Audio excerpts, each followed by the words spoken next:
오늘 우리에게 주시는 하나님의 말씀 열왕기상 18장 22절부터 29절까지 말씀입니다.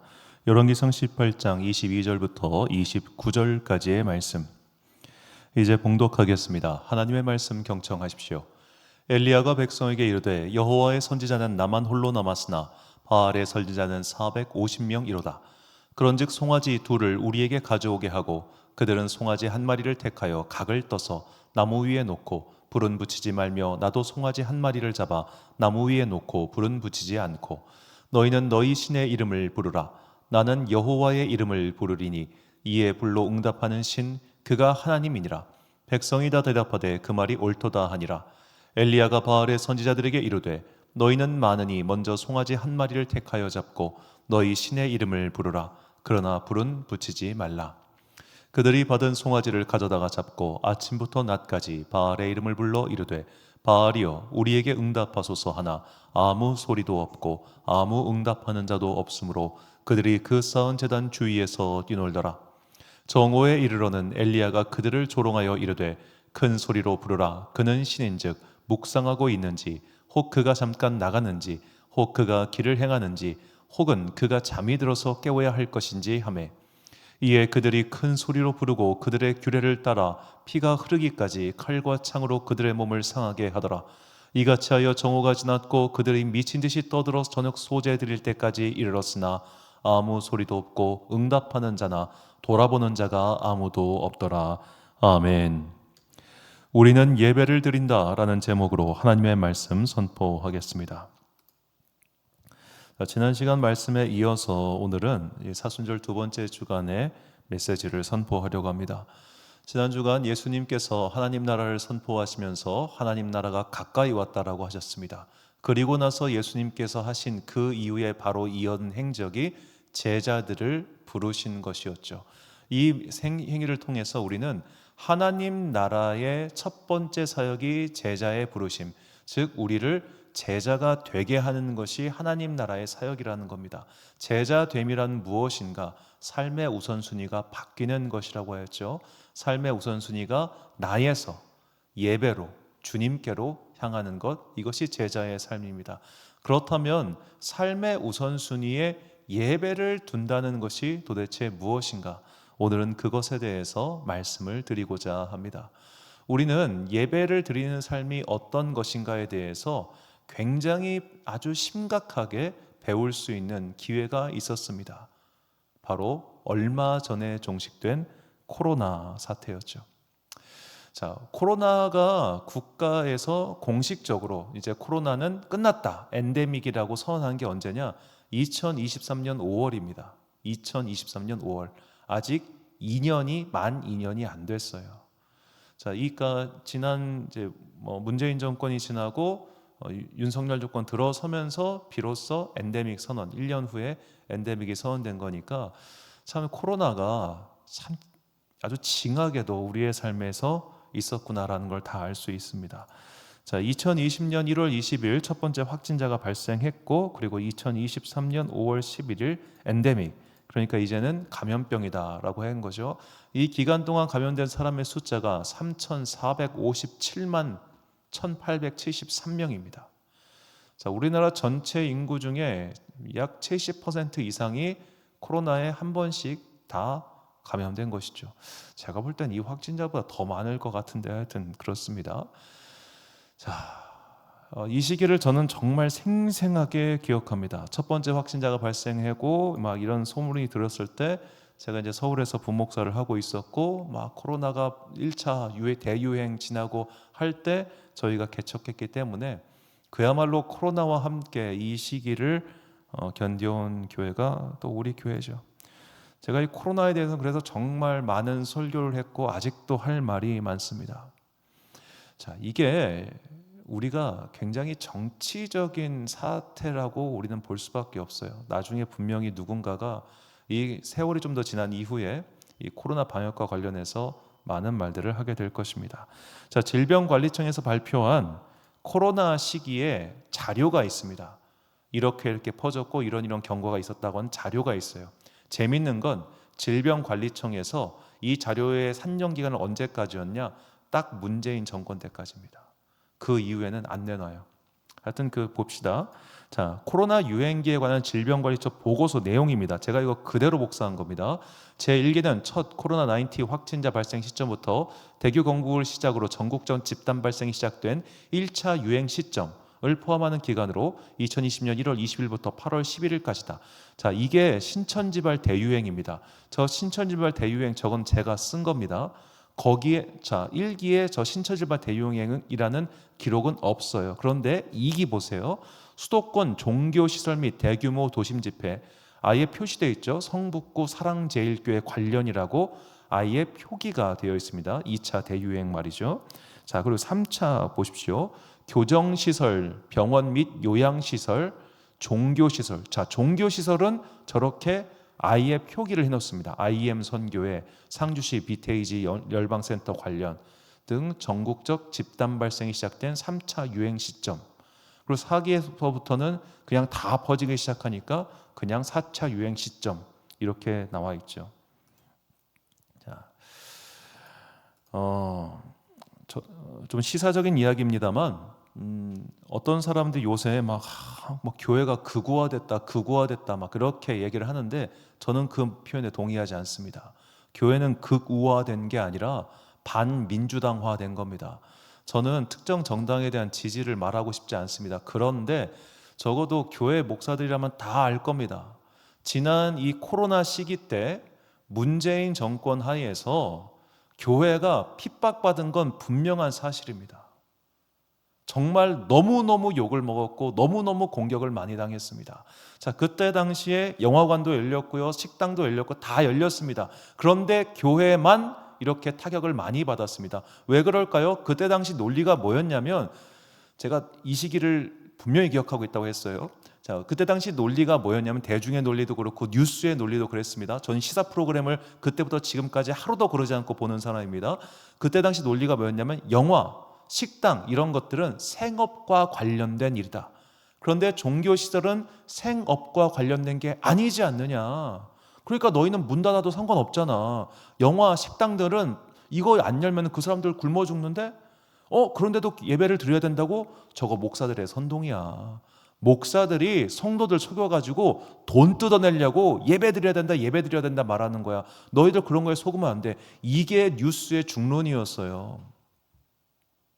제가 그때 하루에 시사 프로그램 2개씩 보는 사람입니다.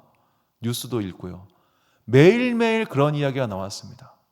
정말로 코로나 발생부터 코로나 끝날까 어떻게 보면 그 코로나가 대확산될 때 정말로 온 사회의 시선이 어떤 놈이 어떻게 걸려가지고 막 이놈 없애라 죽여라 막 진짜 마녀사냥도 이런 마녀사냥이 없었어요. 그 시기 야만의 시대였습니다. 2020년은 저희는 그 야만의 시대를 참 무사히 견뎌낸 게 다행이라고 생각할 정도입니다.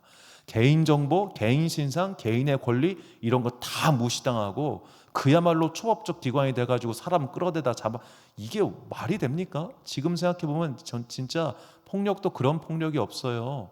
그런 시기에 교회가 주 타켓이 돼가지고 그야말로 몰매를 맞고 두들겨 맞았습니다.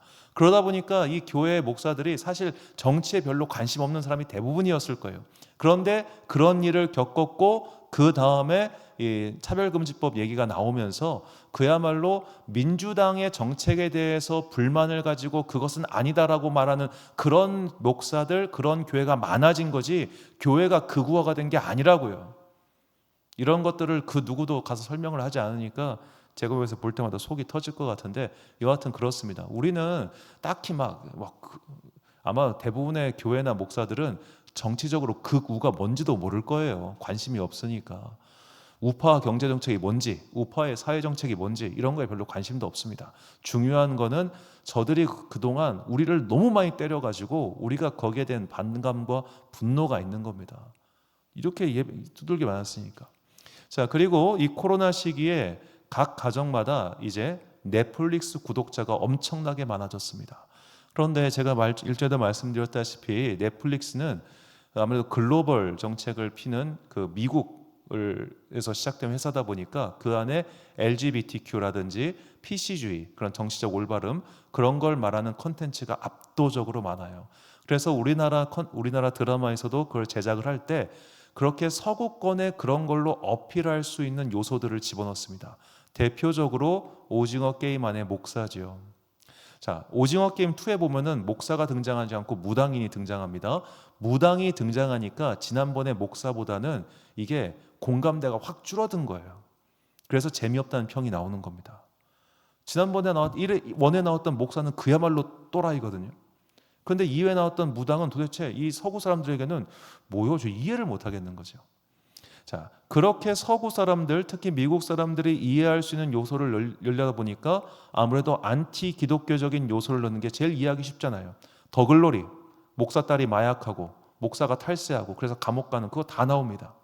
자, 그렇게 글로벌적으로 히트를 친 넷플릭스 작품들 중에 이렇게 안티 기독교적 요소가 많고, 그리고 나는 신이다, 대표적인 다큐멘터리죠.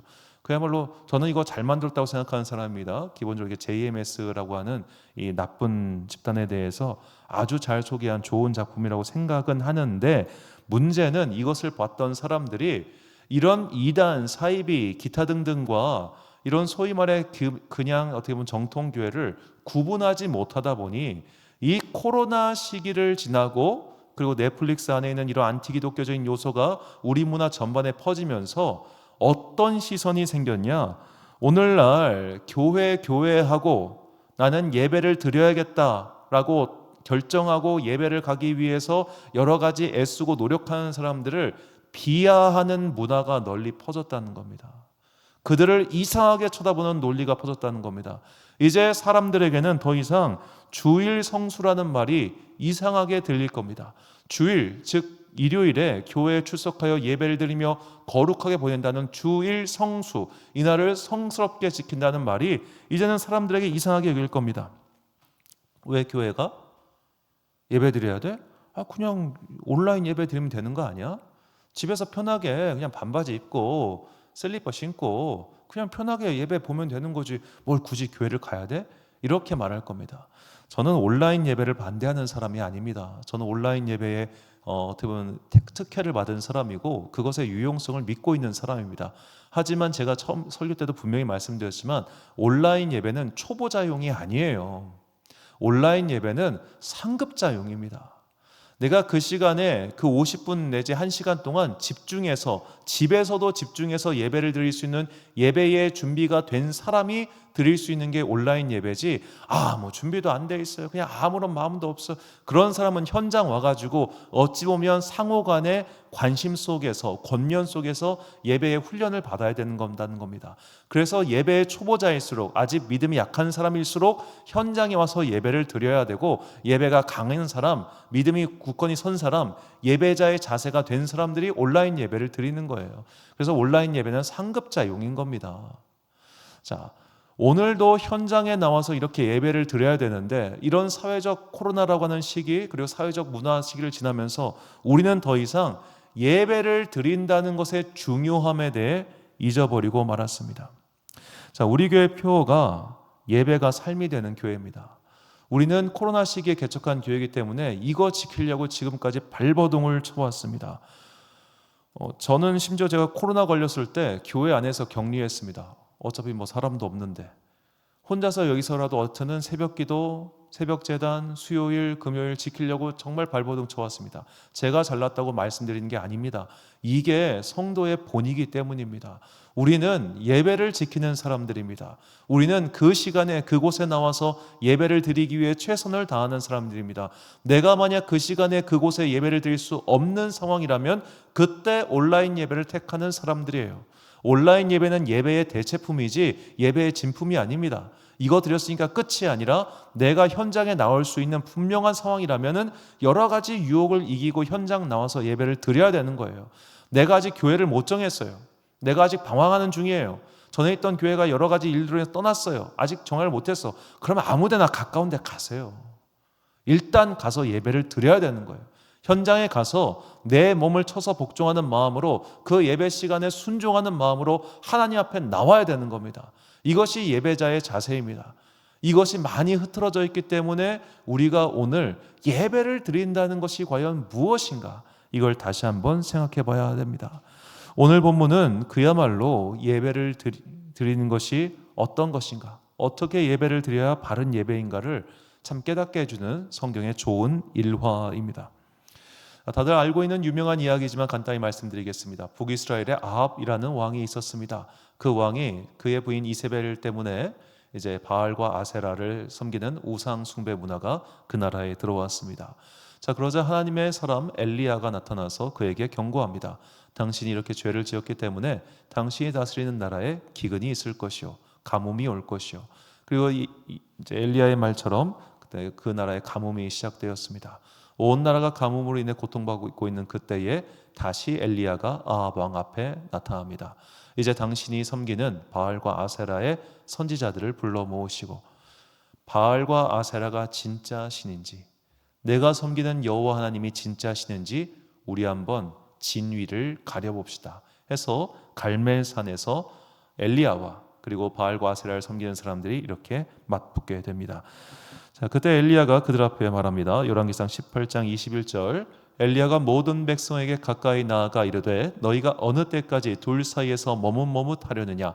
여호와가 만일 하나님이면 그를 따르고 바알이 만일 하나님이면 그를 따를지니라 하니 백성이 말 한마디도 대답하지 아니하는지라. 자, 이렇게 바알을 따르는 사람들 그리고 하나님을 믿는 엘리야, 이 둘 사이에서 진위를 가르는 행동이 시작됩니다. 자, 엘리야가 이제 그들에게 어떻게 보면 이 심판, 이 시합의 룰을 말합니다.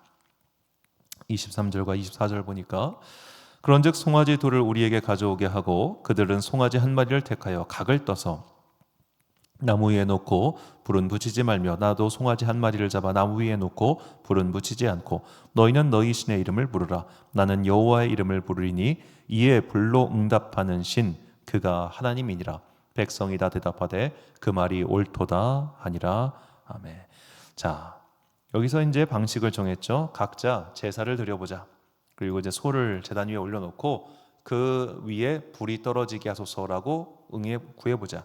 그때 불로 응답하는 신 그가 바로 여호와 하나님이다 라고 룰을 정하고 둘 다 옳소 한 다음에 이제 흩어졌어요. 그리고 처음으로 바알과 아세라의 선지자들 450명이 모여서 그 앞에서 바알과 아세라에게 제사를 드리기 시작합니다. 제사를 드린다고 하는 것은 오늘날 예배를 드린다 이렇게 볼 수 있겠습니다. 26절과 28절 보니까 그들이 받은 송아지를 가져다가 잡고 아침부터 낮까지 바알의 이름을 불러 이르되 바알이여 우리에게 응답하소서 하나 아무 소리도 없고 아무 응답하는 자도 없으므로 그들이 그 쌓은 제단 주위에서 뛰놀더라. 이에 그들이 큰 소리로 부르고 그들의 규례를 따라 피가 흐르기까지 칼과 창으로 그들의 몸을 상하게 하더라. 자, 아침부터 낮까지 그들은 바알의 이름을 불렀습니다. 그러나 그 바알은 응답하지 않았습니다. 자, 그들은 규례를 따라 자신들의 예배하는 방식으로 바알에게 기도했습니다. 그들의 몸을 상하게 해서 자기의 몸에 피가 흐르게 해가지고 그 피를 어찌 보면 제물로 바쳐서 이 피를 받아서 제발 불을 내려주셔서 우리의 소원을 들어주세요 이렇게 기도한 것이죠. 그런데 그들의 기도는 응답받지 못했습니다. 자, 우리는 이 바알과 아세라의 선지자들의 행위를 통해서 잘못된 예배가 무엇인지를 깨달아야 합니다. 잘못된 예배. 이들의 예배가 왜 잘못되었는가? 첫 번째로 이들의 예배는 방향이 잘못되었습니다. 이들의 예배의 방향은 바알과 아세라라고 하는 거짓된 신, 우상에게 향해 있었기 때문에 잘못된 겁니다. 두 번째로 이들은 예배의 목적도 잘못되었습니다. 이들이 이렇게 바알과 아세라에게 예배드린 이유가 무엇이냐? 자신들의 영달, 즉 성공과 번영과 자신들의 지위를 유지하기 위함이었습니다. 바알과 아세라를 섬겼던 거짓 선지자들은 그렇게 거짓말을 뿌리면서 백성들이 자신들을 찾아와서 그야말로 돈 바치고 뭐 바치고 온 인생 바치는, 그렇게 함으로써 자신의 영향력을 확대하려고 하는, 이거를 기뻐하고 그것을 유지하기 위했던 거예요. 그러니까 그들은 거짓된 신에게 예배한 것도 잘못됐지만 그 예배의 목적 자체도 하다못해 그들이 거짓 신의 이름을 위하여 그분들의 영광을 위하여 이 일을 했으면 모르되 그들은 그런 것조차 아니었기 때문에 그들의 예배는 그야말로 완전히 가짜라는 겁니다.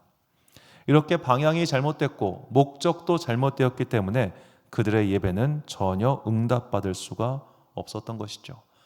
자, 그러나 엘리야의 예배는 달랐습니다. 엘리야는 말합니다. 본문 36절부터 38절까지 말씀 제가 빠르게 읽겠습니다. 저녁 소재 드릴 때에 이르러 선지자 엘리야가 나아가서 말하되 아브라함과 이삭과 이스라엘의 하나님 여호와여, 주께서 이스라엘 중에서 하나님이신 것과 내가 주의 종인 것과 내가 주의 말씀대로 이 모든 일을 행하는 것을 오늘 알게 하옵소서.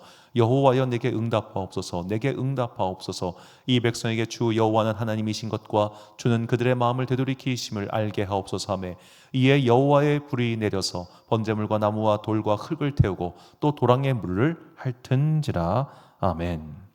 자, 엘리야의 기도, 엘리야의 예배는 응답받았습니다.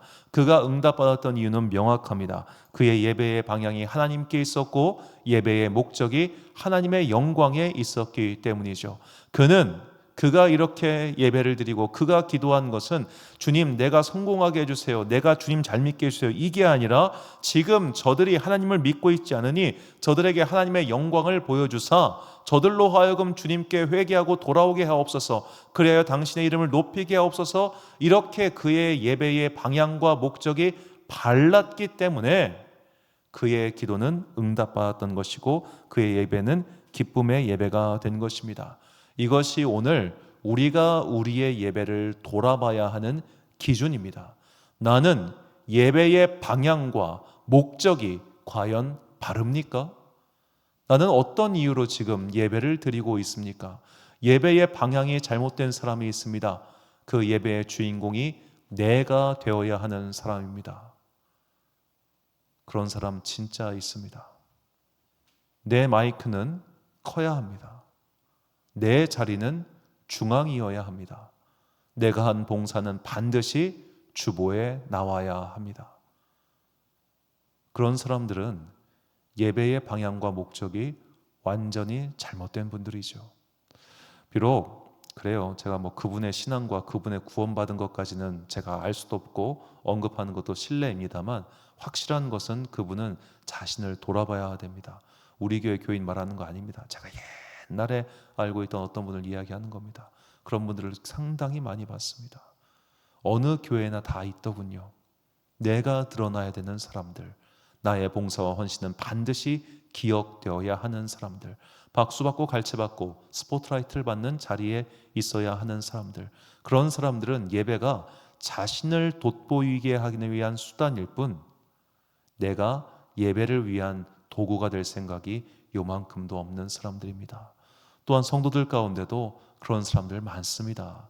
내가 예배의 주인공, 사실은 이런 거예요. 예배를 드리러 왔어요. 그런데 내가 예배를 드리러 와주는 분들이 있어요. 네가 하도 시끄럽게 그러니까 그래, 내가 한번 예배 드려줄게. 네가 하도 날 달달 볶으니까 그래, 내가 한번 예배 드리러 와줄게. 이런 사람들은 예배의 방향과 목적이 완전히 잘못된 거죠. 예배의 방향이 뭡니까? 나를 지금 닥달하는 그 사람이에요. 자, 내가 왔어, 네가 오라고 해서 한번 나를 기쁘게 해봐. 방향이 잘못됐죠. 예배의 목적이 뭡니까? 그래, 내가 네 말 한번 들어줄게. 너예요, 너. 당장 나와 관계하고 있는 그 사람, 내 눈앞에 있는 그 사람에게 방향과 목적이 상정되어 있으니 그게 무슨 예배겠습니까? 자, 이렇게 예배의 방향과 목적이 잘못된 수많은 사례가 우리 안에 있습니다. 분명히 있습니다. 나는 지금 그런 사례에서 벗어나 있습니까? 우리는 때론 하나님을 시험하기 위해서 예배드리는 사람도 있습니다. 하나님, 내가 예배드립니다. 당신께 예배드립니다. 그러니까 나에게 복을 주옵소서, 내 기도가 응답되게 하옵소서, 이런 식으로 하나님을 이용하려고 하는 목적으로 예배드리는 사람도 있습니다. 그런 예배도 당연히 틀린 예배죠. 정확한 사례라고 오늘 이 사연과 관련돼 가지고 되게 재밌는 한 역사적 사례가 있는데, 이탈리아 피렌체를 다스렸던 수도사 중 한 명인 사모다 롤라라고 하는 사람입니다. 자, 이 사람은 도미니케 소속의 수도사였는데요. 그 메디치 가문을 몰아내고 피렌체를 잠시 동안 장악했던 그런 수도사이기도 합니다. 자, 이 사람은 이제 피렌체를 장악하고, 그 당시 이제 피렌체가 오늘도 가면 그 예술의 도시지 않습니까? 그 도시에 있는 막 미술품을 불태우고 막 그랬어요. 왜냐하면 그런 것들이 전부 다 음란하고 아주 세상적인 문화다 해가지고 그걸 다 불태웠어요. 그래가지고 이 피렌체 사람들이 저건 좀 너무한 거 아니야? 그런 좀 마음을 품고 있었는데, 이 도미니크 수도회의 라이벌 같은 수도회가 프란체스코 수도회거든요. 그래서 프란체스코 수도회 수도사가 찾아와가지고, 야, 너 지금 그거 네 자의적으로 하고 있는 거 아니야? 그거 하나님 뜻 아닌 것 같은데, 만약 네가 하나님의 선지자면은 이 불, 이렇게 가운데다가 불을 피워가지고 네가 여기 통과하면은 내가 너 하나님의 사람으로 인정해 줄게. 이런 식으로 도발 아닌 도발을 한 겁니다. 그 도발에 사보나놀라 측 사람들이 넘어가 버려요. 그래가지고 그 피렌체 광장에 막 불을 막 이만큼 피워놓고 이제 사보나롤라가 거기를 무사히 통과하면은 저 사람은 하나님의 선지자다라고 막 인정할 그런 분위기예요. 거대한 쇼가 펼쳐진 겁니다. 그 쇼가 펼쳐졌는데 사보나롤라 측이 오지 않았어요. 오지 않았고, 그리고 사람들이 막 기다리고 있는데 그때 비가 와르르 내립니다. 여기에 대중이 분노해가지고 그야말로 그 정권 무너뜨려버리고 사보나롤라를 사형시켜버립니다. 그래서 그에 대한 평가가 되게 약간 이중적이에요. 개혁자다라는 평가도 있고, 혹은 좀 어리석은 광신자다라는 평가도 있는 겁니다. 여하튼 간에 그런 일들이, 결국 그의 일이 실패하게 된 것은 저는 그가 결국 하나님의 말씀을 어겼기 때문이라고 생각합니다. 마태복음 4장 6절과 5절부터 7절을 보니까, 이에 마귀가 예수를 거룩한 성으로 데려다가 성전 꼭대기에 세우고 이르되 내가 만일 하나님의 아들이어든 뛰어내리라. 기록되었으되 그가 너를 위하여 그의 사자들을 명하시리니 그들이 손으로 너를 받들어 발이 돌에 부딪히지 않게 하리로다 하였느니라. 예수께서 이르시되 또 기록되었으되 주 너의 하나님을 시험하지 말라 하였느니라 하시니. 자, 여기는 시편과 신명기의 각주는 제가 옮긴 겁니다. 출처를 밝힌 건데, 마귀가 성경에 나온 말씀을 가지고 예수님을 시험합니다. 자, 네가 아들이거든 뛰어내려. 그럼 기적이 일어나지 않겠어? 그러니까 예수님께서 다시 말씀으로 받아치십니다. 주 너의 하나님을 시험하지 말라라고 말이죠. 자, 우리도 믿음 생활하는 동안 이런 식으로 하나님을 시험할 때가 많습니다. 성경의 이야기로 시험합니다. 하나님, 기드온에게도 이런 기적을 보여주셨잖아요. 저에게도 보여주세요. 하나님, 성경에 보니까 이런 기적이 나타나네요. 저에게도 이런 기적이 나타나게 해주세요. 하나님, 성경에 보니까 이런 일이 있네요. 저도 그런 일이 일어나게 해주세요. 이렇게 우리가 하나님을 시험한 일들이 정말 많아요. 정말 많습니다. 자, 그런 믿음의 시험을 하기 위해서 우리가 기도하고 예배하는 게 아니라는 거예요. 주님, 내가 40일 동안 금식하고 기도할 테니 하나님 나에게 돈 팍팍 주시고 나에게 성공하게 해주시고, 이런 모든 것들이 다 하나님을 시험하는 겁니다. 오늘 나의 예배드림의 목적이, 오늘 나의 경건 생활의 목적이, 오늘 나의 믿음 생활의 목적이 이렇게 하나님을 시험하기 위해서라면, 그리고 그 시험 뒤에는 결국 나의 성공이라고 하는 그 목적이 비릿하게 감추어져 있는 것이라면, 이제 예배의 방향과 목적을 분명히 하라는 겁니다. 그런 예배 받으시지도 않고 그런 기도 들어주시지도 않는다는 것이죠.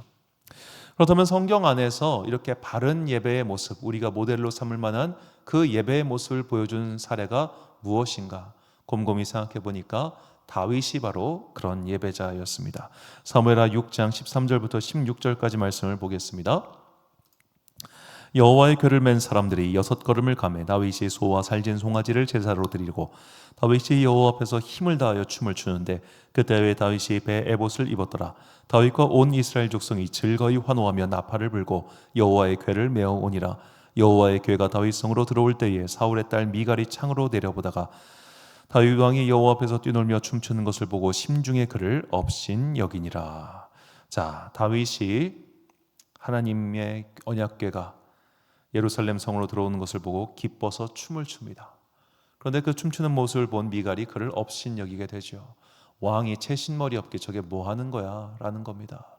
자, 이렇게 우리 모두에게는 사회적 지위와 책임과 모양이 있습니다. 그런 사회적 지위와 책임과 모양이 있는데, 그렇게 타인의 시선과 평가와 이런 것과 관계없이 나는 그래도 예배를 드린다. 나는 그럼에도 불구하고 이 자리에 나와서 예배를 드릴 것이다. 이것이 오늘 우리에게 보여주는 예배자의 모델입니다. 우리가 지금 말씀드렸지만, 서두에 말씀드렸지만, 예배자로 살아가기가 참 힘든 환경에 있습니다. 예배자로 사는 우리의 모습을 사람들이 이해하지 못하고 이상하게 여기고 저거 광신도 아니야, 저거 이단 아니야, 저거 사입이 아니야, 그렇게 말하는 시대입니다. 오늘날 밖에 나가서 전도하기가 어려운 이유가 무엇입니까? 밖에 나가 전도하니까 이상한 사람 취급받더라는 거예요.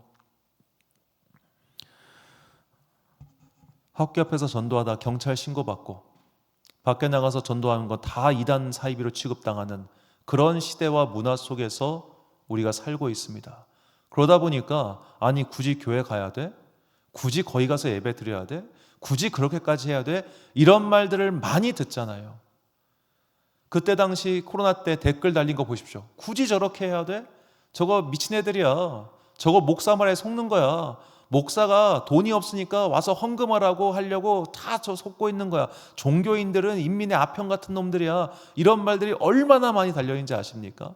우리가 이런 사회의 비난 혹은 조롱, 뭘 알지도 못하면서 하는 그 수많은 말들, 그 말들을 들어가면서도 예배를 드려야 되는 그 모습이 바로 다윗에게 있었다는 거예요.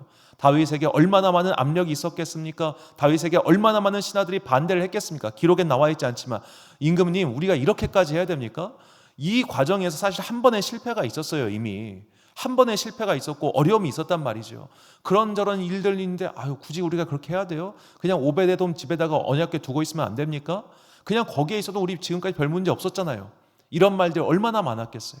그런데 그럼에도 불구하고 다윗은 하나님께 더 좋은 것을 드리고 싶었어요. 그 온전한 마음이 있었기 때문에 주님께서 그의 예배를 기뻐 받으셨고 다윗이라고 하는 그 사람의 이름이 영원히 기록되게 된 것입니다.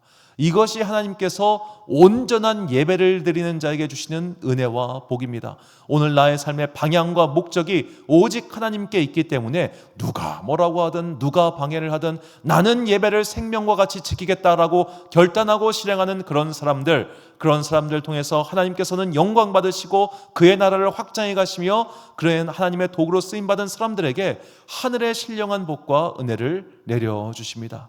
이 약속과 결단의 말씀이 로마서 12장 1절과 2절 말씀입니다. 이 말씀 함께 봉독하겠습니다. 그러므로 형제들아 내가 하나님의 모든 자비하심으로 너희를 권하노니 너희 몸을 하나님이 기뻐하시는 거룩한 산제물로 드리라. 이는 너희가 드릴 영적 예배니라. 너희는 이 세대를 본받지 말고 오직 마음을 새롭게 함으로 변화를 받아 하나님의 선하시고 기뻐하시고 온전하신 뜻이 무엇인지 분별하도록 하라. 아멘. 사랑하는 지혜빛 광성교회 성도 여러분, 그리고 이 예배 함께 드리고 계신 귀한 주님의 자녀 여러분, 사순절 둘째 주간을 이제 우리 둘째 주일을 맞이했습니다. 이제 우리의 예배의 방향과 목적을 다시 한번 점검해 봅시다. 나는 예배 왜 드립니까? 누가 바가지 긁어서 예배를 드리고 있습니까? 아니면 누군가의 시선 때문에 예배를 드리고 있습니까? 내 예배의 방향과 목적이 분명히 하나님께 있는지 그것을 돌아보십시오. 그리고 더 나아가 나는 여러 가지 사회의 압박과 조롱 섞인 시선에도 불구하고 예배를 지키는 사람이 될 수 있는가? 예배를 끝까지 나의 삶의 중심에 두고 그것을 포기하지 않고 사는 사람이 될 수 있는가? 그 믿음이 나에게 있는가? 이것을 점검하는 가운데 오늘 예배드리는 바른 삶을 통해, 오늘 예배드리는 바른 목적을 통해 영광 받으실 주님을 생각하며 나의 예배를 점검하고 마침내 다윗에게 주셨던 그 영광과 축복이 오늘 예배를 진정으로 내 삶의 중심에 두고 살아가는 우리 모두에게 임하기를 주님의 이름으로 축원합니다.